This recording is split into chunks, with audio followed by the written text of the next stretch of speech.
You're listening to the CyberWire Network, powered by N2K.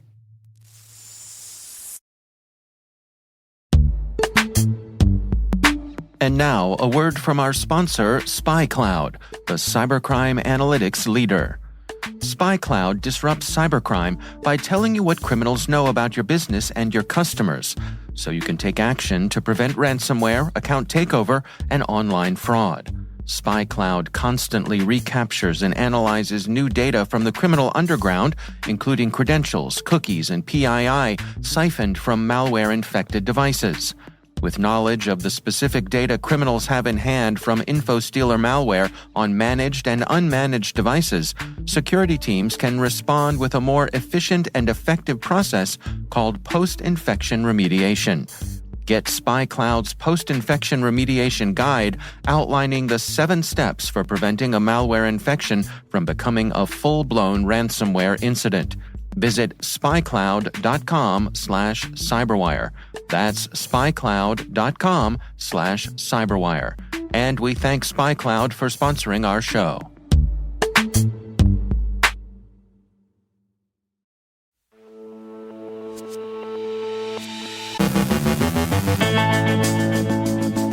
Preventing abuse of the Cobalt Strike pentesting tool, the U.S. investigates a leak of sensitive documents related to the war in Ukraine. Hacktivist activity continues.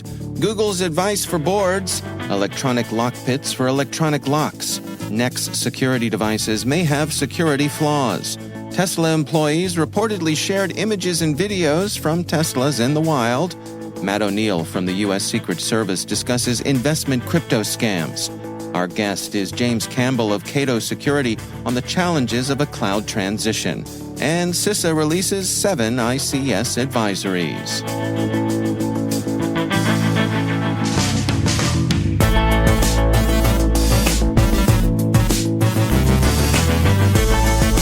From the CyberWire studios at Data Tribe, I'm Dave Bittner with your CyberWire summary for Friday, April 7th, 2023.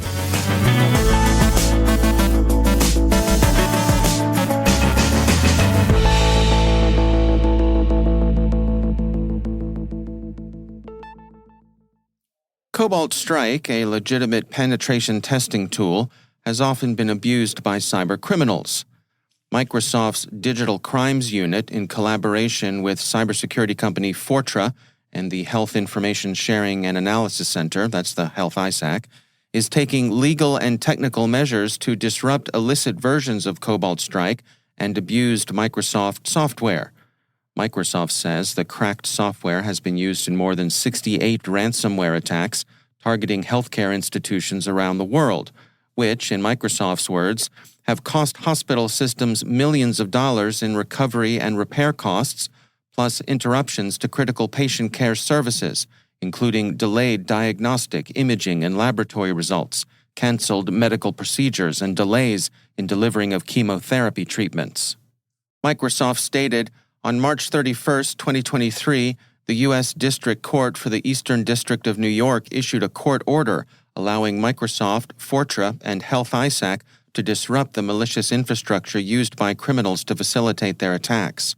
Doing so enables us to notify relative internet service providers and computer emergency readiness teams who assist in taking the infrastructure offline, effectively severing the connection between criminal operators and infected victim computers.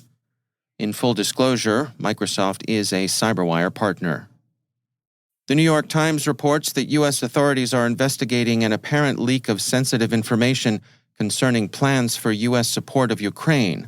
The files have been circulated in Twitter and Telegram by Russian accounts. A significant fraction of the information seems genuine, although some, at least, of that could be inferred from publicly known open sources, and genuine enough to prompt an investigation. Other data, notably casualty estimates, appear to have been falsified in the Russian interest, with Russian casualties understated and Ukrainian casualties exaggerated, and these seem to represent an admixture of disinformation, which may be the principal point of their publication. Tech Republic offers a summary of trends in Russian hacktivism. Finland has become a recent target, as it became a member of NATO this week, and Anonymous Sudan has stepped up activity against Israel. The nominally Sudanese group appears to be acting in alignment with Russian interests, if not actual direction. Google has released a report titled Perspectives on Security for the Board, highlighting how corporate boards can best navigate cybersecurity and cyber risk. First, cyber risk should be viewed through the lens of business risk. Google references the National Institute of Standards and Technology's cybersecurity framework, which can be useful for boards in reference to cyber. The framework comprises 5 core tenets: identify, protect, detect, respond, and recover. Google also notes that it is imperative to understand the connection between threat intelligence and risk mitigation. To do this, Google advises boards to ask CISOs 3 questions. How good are we at cybersecurity? How resilient are we? And what is our risk? Google also advises a bold and responsible approach to AI, saying that boards and CISOs should work together to secure, scale, and evolve their AI approaches. Overall, Google recommends getting up to speed, being engaged, and staying in the loop as sound practices for board members overseeing the management of cyber risk. Automobiles have a controller area network bus called the CAN bus, and that bus can be compromised. The technique requires physical access to the automobile. Ian Tabor, an automotive security expert of EDAG Group, decided to do a forensic analysis to find out how his car was stolen, Security Week reports. He discovered that his headlight had been destroyed and the wires had been pulled out. The Register writes that Tabor investigated and found that various systems had seemingly failed or suffered faults. The faults were generated as the thieves broke into a front headlamp and tore out the wiring and used those exposed connections to electrically access the CAN bus. He concluded that the thieves probably used a hacking device that used the car's controller area network bus to inject false codes to start the car and open the door. You can buy the hacking hardware on online criminal markets. Security Week writes that such hacking devices can be acquired on dark websites for up to $5,500, and they are often advertised as emergency start devices that can be used by vehicle owners who have lost their keys or automotive locksmiths. These devices seem to be specific to car makes, which limits the thief or locksmith who uses them to one brand of cars. For this method, car thieves still have to make physical contact with the car, and so experts recommend taking proper physical security measures. When purchasing a smart security system, buyers assume that the security of the system itself can be assumed as a given. There is always, however, an inherent risk associated with connecting security devices to the larger internet. And since we're talking about cars, here's a risk to the garages we park them in. Sam Sabetan, an independent cybersecurity analyst working with CISA, posted on this issue, writing, "I discovered a series of critical vulnerabilities in Nexx's smart device product line, which encompasses smart garage door openers, alarms, and plugs. These vulnerabilities enabled remote attackers to open and close garage doors, take control of alarms, and switch smart plugs on and off for any customer. This is the last thing users would expect when installing a security device." Sabetan's blog explains the vulnerability, noting that Nexx's servers fail to verify if the bearer token in the authorization header corresponds to the alarm trying to connect. He further explains that the MAC address for each device is the same as the device's serial number, which means that an attacker can register an already registered device and effectively take control of it. Nexx has not so far patched the vulnerability. Sabetan recommends that Nexx users deactivate their devices and write the company requesting a fix. There are some new industrial control system advisories out. Yesterday, CISA released 7 ICS advisories affecting systems from JTEC, Industrial Control Links, Corenix, MySCADA, Hitachi Energy, and Rockwell Automation. Users should take a look and apply the fixes and mitigations the vendors have on offer. And finally, back to cars, in this case the privacy associated with using them. Several former Tesla employees admitted that they used to share pictures and videos from cameras installed in Tesla electric vehicles from 2019 to 2022, as reported by Reuters on the 6th of April. These cameras are installed to enable driver safety and automated driving. The media ranged from videos of naked Tesla owners walking to their cars to an image of a user's garage. Why one would approach one's car naked is not explained. Among the higher-profile images captured include shots of a James Bond submersible car allegedly captured inside Elon Musk's garage. It's no secret, formally at least, that Teslas collect and report images. Tesla states in its customer privacy notice, "We want to be very clear that in order for fleet learning camera recording to be shared with Tesla, your consent for data sharing is required and can be controlled through the vehicle's touchscreen at any time. Even if you choose to opt in, the camera recordings are limited to 30 seconds and remain anonymous, ensuring it's not linked to you or your vehicle." Reuters reports that the computer program that Tesla employees used at work could show the location of recordings, which would seem to provide less anonymity than customers might expect. Knowing how a company uses your data is important, and experts recommend that, as onerous as slogging through the documents may be, users should read terms of service and privacy notices. As the great American philosopher Mr. Tom Waits put it, the large print giveth, and the small print taketh away.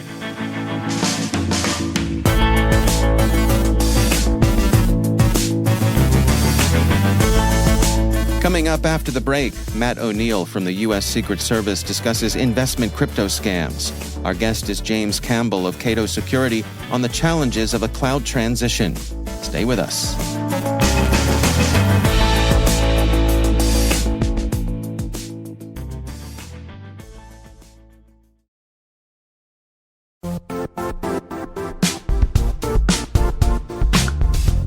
Never refactor your apps again.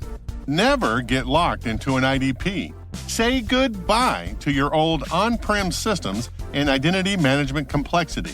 Now you can solve your biggest IAM problems with identity orchestration, even the messy ones you thought were unsolvable. Bring Strata any IAM use case like modernizing legacy apps to use passwordless authentication, migrating from one IDP to another, or enabling identity operation resiliency. Strata's identity orchestration platform is designed to extend the value of your identity infrastructure, no matter the complexity or scale. What's more, Strata's software is lightweight and flexible, developer-friendly, and vendor-agnostic. Want to see it in action? Share your identity challenge with Strata on a discovery call, and they'll hook you up with a complimentary pair of AirPods Pro. Don't miss out. Visit strata.io/cyberwire. That's strata.io/cyberwire.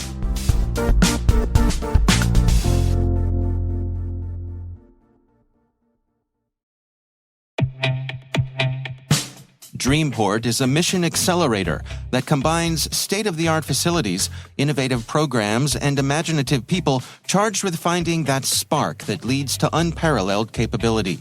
Headquartered in Columbia, Maryland, Dreamport was created through a partnership intermediary agreement with U.S. Cybercom, awarded to Missy in May 2018. For more information, please visit dreamport.tech.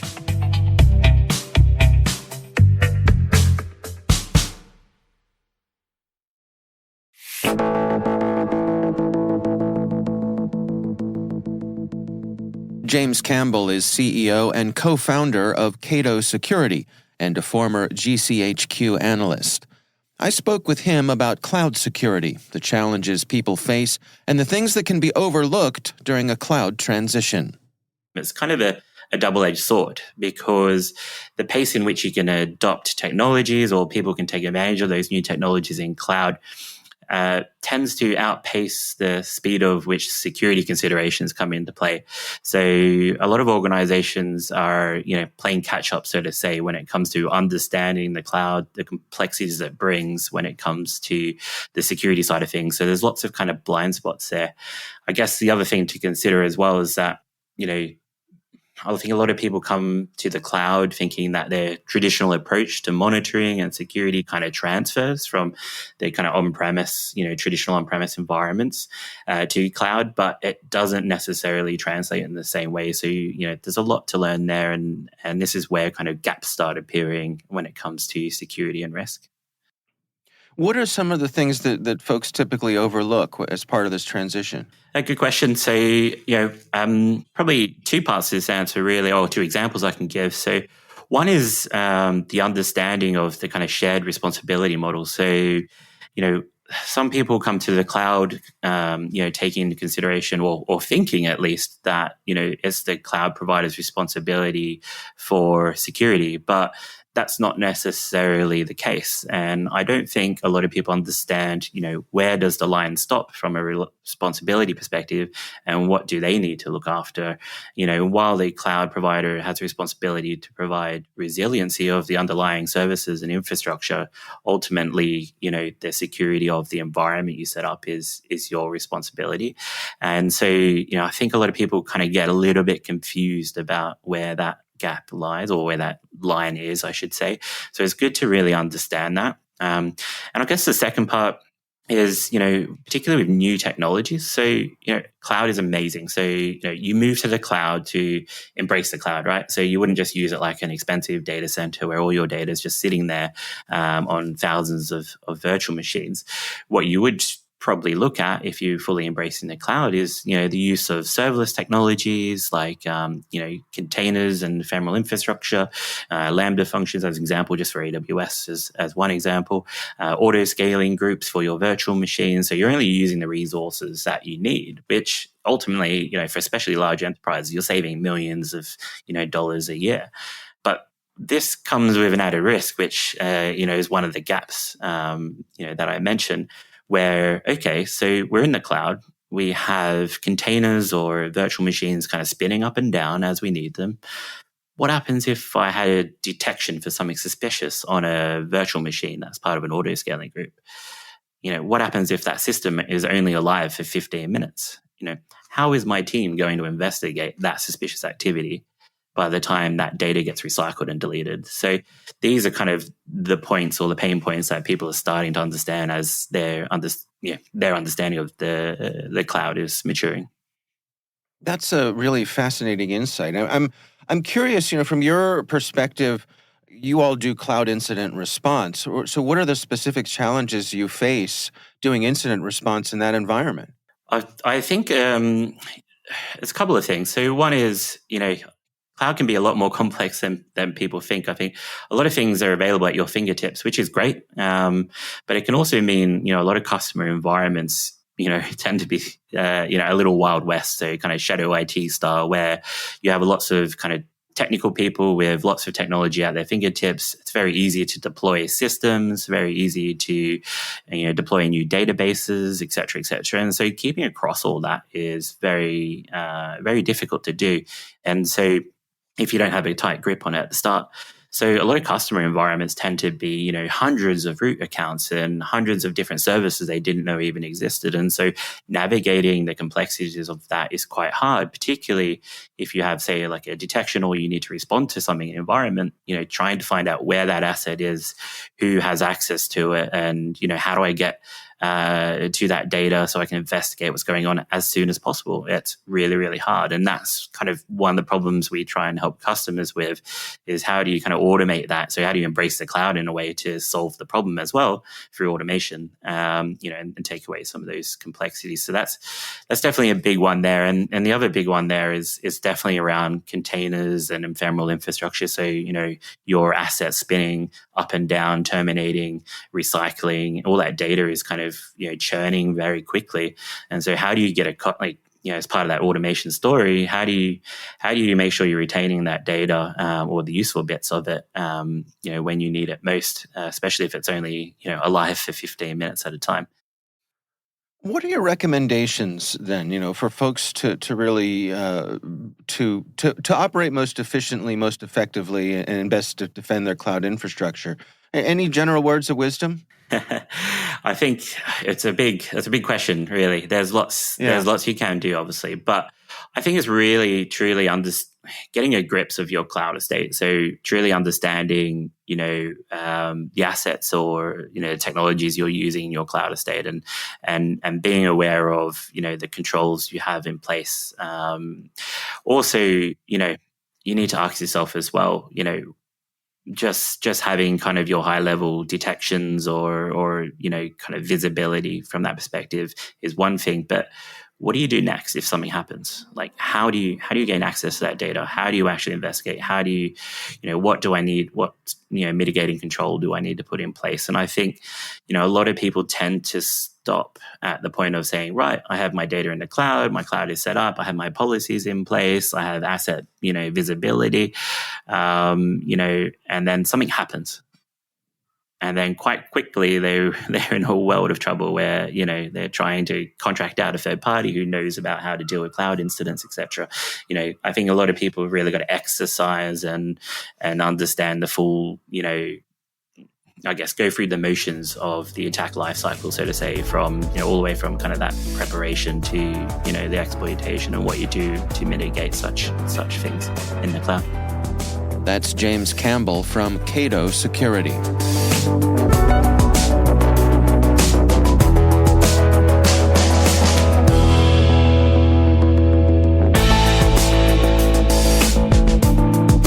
There's a lot more to this conversation. If you want to hear more, head on over to the CyberWire Pro and sign up for Interview Selects, where you'll get access to this and many more extended interviews.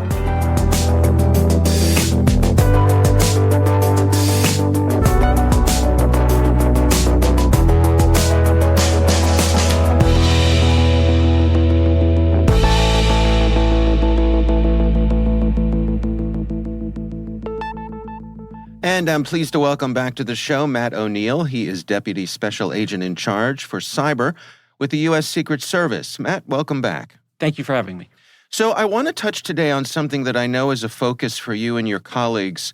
These are investment crypto scams, sometimes referred to as pig butchering. I know that's not your favorite term here, but that's what some people refer to it as.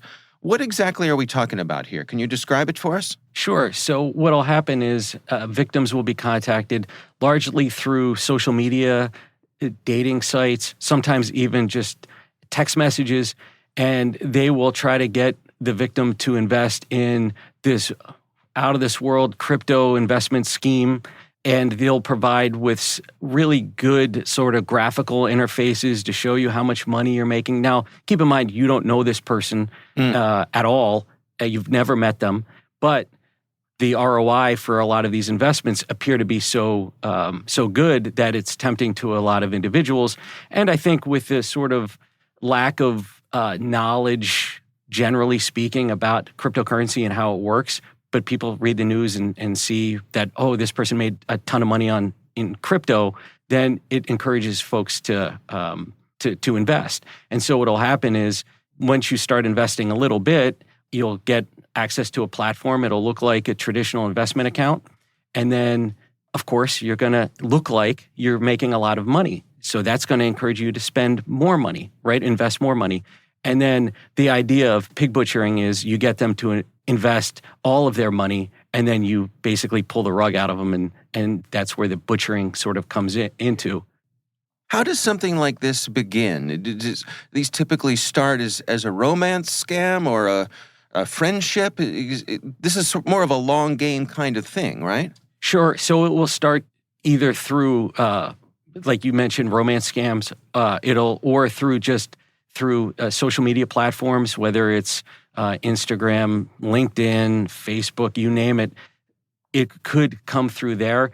A lot of times it's important to know that we have a high degree of self-disclosure. We tell everybody everything about what we're doing on a daily basis. Fraudsters see that and leverage that against you to give you this sort of feeling of, oh, well, this person knows me, I'm comfortable. They're just taking advantage of the information you've already provided to them to develop what you believe to be a relationship. And then whether it's a professional or personal relationship.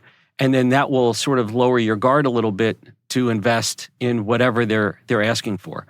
It's key to know that if you are involved, and the statistics are off the charts for the amount of reported fraud, and we actually think it's even underreported. It's over $2 billion last year.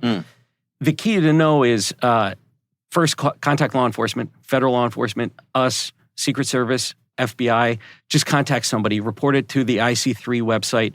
But also, if you've invested money already and you ask to withdraw your money and they say, well, you have to pay a fee, you're not going to get your money back and you're just going to give them more of your money. So that's something that is hard to hear, but the reality of these types of cases is they have already spent your money, they've moved it on. This is transnational organized criminal groups, and there's no real meaningful way for you to get your money back. The best scenario is to contact your federal law enforcement agency to try to at least get involved in the process to try to disrupt and dismantle these organizations. I was going to ask, I mean, what if someone reaches out to you, they find that they've been a victim of something like this, what sort of resources do you bring to bear to try to help? So we work with the Department of Justice. We work with, we're a global organization, so we will work with our foreign offices and our foreign partners through groups like Europol to try to effect arrests, but also asset forfeiture. For a couple of years, I ran our asset forfeiture branch, which in my view is one of the best in the world at recovering funds for victims. And so depending on where the money is currently sitting, if it is at a virtual asset service provider, like a cryptocurrency exchange that honors legal process, there is a slight chance, but there is a chance that the money could be frozen and then returned through the asset forfeiture process back to the victim. What is the message that you want to get out here for folks? I mean, our audience, I think, probably considers themselves fairly sophisticated, but then there's always friends and family and relatives and folks who may not be so sophisticated. Is this largely an educational process, too, of letting people know these things are out there and to warn them of it? Yes, I believe so. I think the key components are, the first is never invest with a complete stranger. Make sure that you've actually met the person in person before you start investing. Do some research as to figuring out yourself whatever cryptocurrency is that they're claiming to be investing in. All of that information is readily available. Do your own research. And then if and when you're currently in one of these situations and you're trying to get your money back and they're asking for additional money, do not send them additional money. Please reach out to your local law enforcement, federal law enforcement, and get us involved as quickly as possible. We might not be able to get your money back, but we're trying to build out sort of the larger ecosystem of where these fraudsters are, and any piece of information is very helpful. All right. Well, Matt O'Neill is Deputy Special Agent in Charge for Cyber with the U.S. Secret Service. Matt, thanks so much for joining us.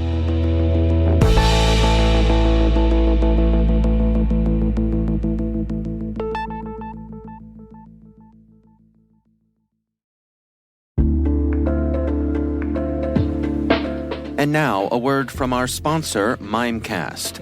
You're wondering if you need more email and collaboration security, because, as it turns out, just protecting your workspace with M365 isn't good enough. You just watched your entire company grind to a screeching halt, all because someone opened a phishing email. Next time, don't rely on one-size-fits-all security. Protect your inbox with Mimecast and diversify your security stack. For a free trial, go to mimecast.com and keep your business from, falling apart.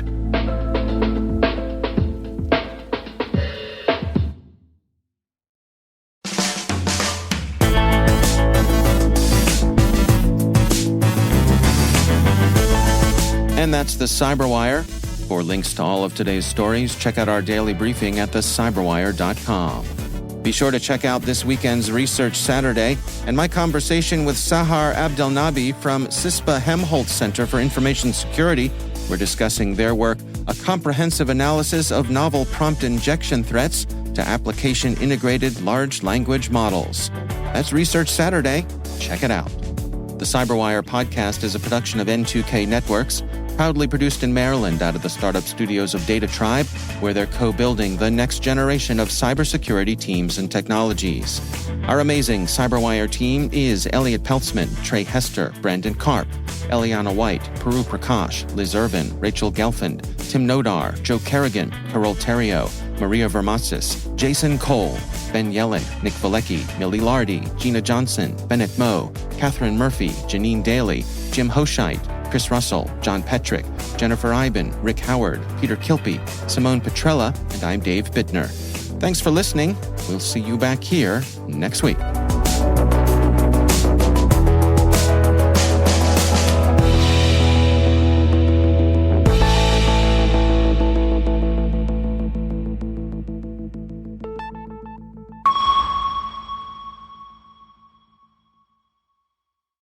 This episode is made possible in part by RSA Conference, where the world talks security. Through global events and year-round content, RSAC connects you to cybersecurity leaders and cutting-edge ideas for a safer, more secure future. Learn more at rsaconference.com/cyberwire23.